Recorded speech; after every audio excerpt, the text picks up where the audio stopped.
Hello everyone, you found your way to the Jumpstar Braiding Tutorial. Hallo, du hast den Weg gefunden zum Jumpstar Flechtanleitungsvideo. Wir beginnen mit Streifen, die du entweder schneiden kannst oder manche kann man auch reißen. You begin with some strips of fabrics. Some of them are easy to tear, some of them you cut. And we would be recommending either to have smaller ones, like somehow like 2 fingers wide, or to get larger ones, like this one, probably like half a scarf. Or you can also use one like the sleeves of a pullover, like a thinner one like this. Also wir würden euch raten, entweder mit dünneren Streifen zu arbeiten, vielleicht so 2 Finger breit, oder, wenn dann später darauf zurückkommen, was die Vorteile oder Nachteile sind, oder mit breiteren Streifen, so wie das ist ein halber Schal, oder du kannst da den Arm oder ein Fuß, Bein von einer Hose nehmen. Genau, wir fangen mal mit diesen an, mit den schmalen, ganz simpel. Am Anfang würden wir einfach die 3 übereinander legen, wenn es ein bisschen dicker sind, vielleicht ein bisschen zusammendrehen. You just take the 3 ones, and for the beginning you just do a simple knot. Für den Start reicht es. So in case some of them are not as long as the other ones, and also for the ending, if you want to continue with that braid, also wenn manche von deinen Streifen kürzer sind, gibt es ganz einfache Technik, um das zu verlängern, um ungefähr auf die gleiche Länge zu kommen, oder auch am Ende, um den ganzen Job zu verlängern. So it's like this, you just flip it over once and you make a little cut here. So, du machst einfach einen Überschlag und einen kleinen Schnitt hier. Mit dem zweiten machst du es genau auf dieselbe Weise, das habe ich schon gemacht hier. Und dann führst du das erste, das kürzere durch das längere durch und kannst dann das durch diesen zweiten Schlitz hier durchziehen. So, you take the first one as shown, put it through the hole of the one that is attached to your working piece, and then you take it and you flip it through like this. And this way we don't have a huge bulky knot, and it's quite well secured. Also auf diese Weise haben wir dann keinen großen Knoten und das hält eigentlich sehr gut. Ja, dann würde ich vorschlagen, wenn du einen Kleiderhaken hast, dann kann man das sehr nett irgendwo befestigen, vielleicht so in Augenhöhe, und zwar nicht liegend wie hier, sondern hängend, weil dann diese einzelnen Teile sehr gut nach unten hängen und sie dann weniger beim Arbeiten verwickeln. So I would recommend to use a hanger, not lying like this, but to have it somewhere hanging up, somewhere at the height of your eyes, and so that way the material can hang down and would not be tangled while you're working. But for demonstration purposes, I do it like here. Alright, so you put this one just over the hanger, over the hook. Du nimmst einfach den Zopf,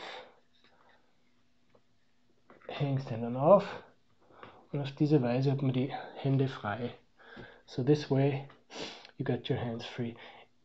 If your strips are a little bit wider, you can just roll them a little bit, but for now it's good like that.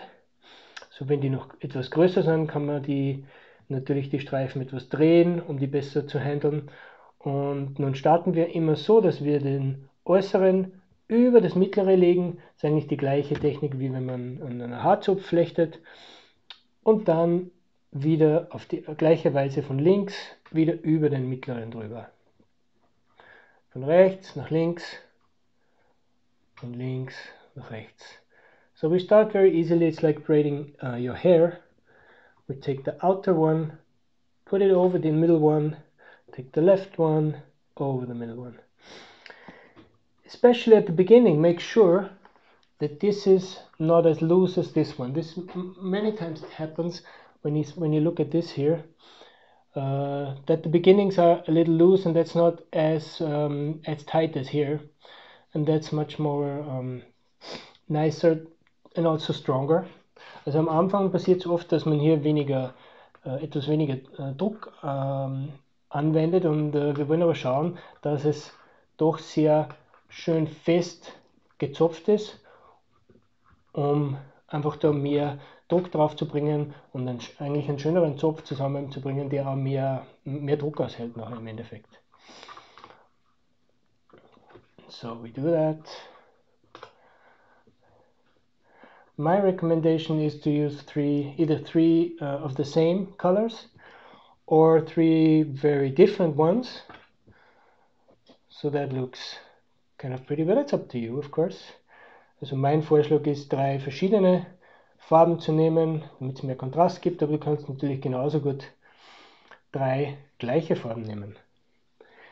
So, when we come to the ending, wenn wir jetzt zum Abschluss kommen, damit wir es leichter haben, eure Stücke dann zu verbinden, wäre es am besten für uns, wenn ihr am Ende zumindest ungefähr eine Handbreit vom Material überlasst und dann das auf eine Weise abschließt, dass wir leicht weiterarbeiten können. Das heißt, wenn jetzt hier ihr üblicherweise mit dem linken über das mittlere drüber gehen würdet, dann kann man die beiden mit einem Knoten verbinden.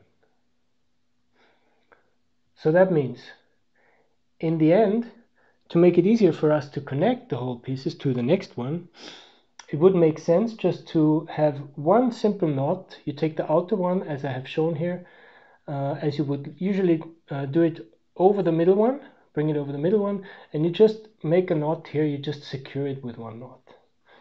And that would be very easy for us to open it again and to continue as soon as we want to add the next piece to this one. And I would show you, as soon as you got 3 of these smaller ones, like this one here, 1, 2, 3, these are made out of really narrow stripes, as you can see, really thin ones. Then you can put them together and start braiding in the same way as you did with the 3 pieces before. So that means in the end you will get something like this. And again, when you end, make sure that you have something still that's a little bit longer than your hands, so we can connect it to the next one. Also so würde das dann ausschauen, wenn man 3 dünnere zu einem Seil zusammenflechtet dann, und am Ende wieder dasselbe wie bei den ersten 3, 2 miteinander verbinden, und das geht dann sehr leicht wieder zum Öffnen, damit wir das verbinden können mit dem nächsten Seil.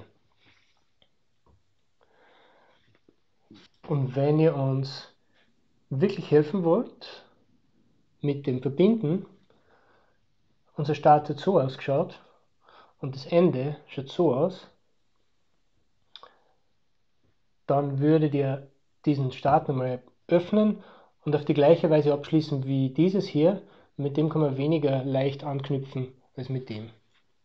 So, if you really want to help us in connecting, you would go back at the start, that looks like this one here, and do the same ending, the same knot as we did here, with just connecting 2 of them, which is very easy to open. But it's okay like this as well. We will just cut it probably. Alright, so as you have seen, we have just connected very thin ones, right? For example, something like this. Of course, you can also work more with wider ones. Also ihr könnt natürlich auch mit größeren Stücken arbeiten. Dann schaut das Ganze so aus wie dieses hier. Das heißt, man bekommt schneller ein dickeres Seil. Der einzige Unterschied ist natürlich, dass hier Du brauchst einige von diesen schmalen, um die gleiche Stärke zusammenzubringen wie hier. Aber ist alles okay. So it's up to you if you want to work with wider stripes, like thicker ones.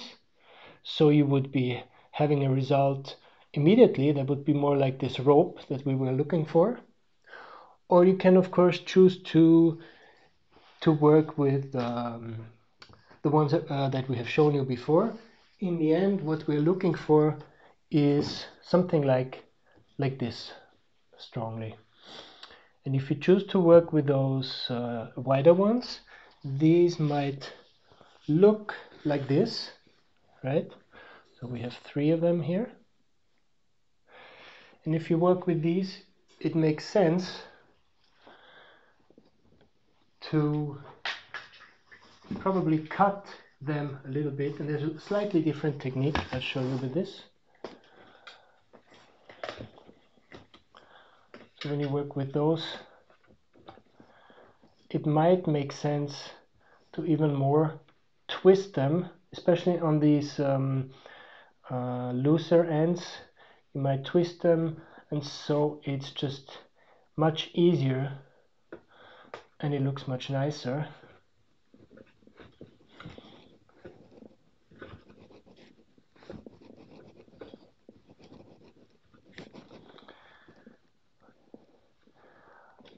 And if there's things like little things that are coming off, like you can see here, for example, that happens a lot with the thick ones. Then you just take your scissors and do a little cutting of these, so the rope will be nicely. Also wenn du mit dem dickeren Material arbeiten möchtest und auch quasi schneller zu so einem Ergebnis kommst, dann ist es einerseits gut, diese Teile etwas zu drehen, damit die Enden weniger wegstehen hier. Und wenn dann Enden wegstehen würden, so wie es auch bei dem war hier, dann nimmst du einfach deine Schere zur Hand und kannst diese abschneiden. Und dann haben wir ein starkes Seil. I think that's it for now. Thanks for watching. Have fun with the rest. Danke für die Aufmerksamkeit. Viel Spaß beim Knüpfen.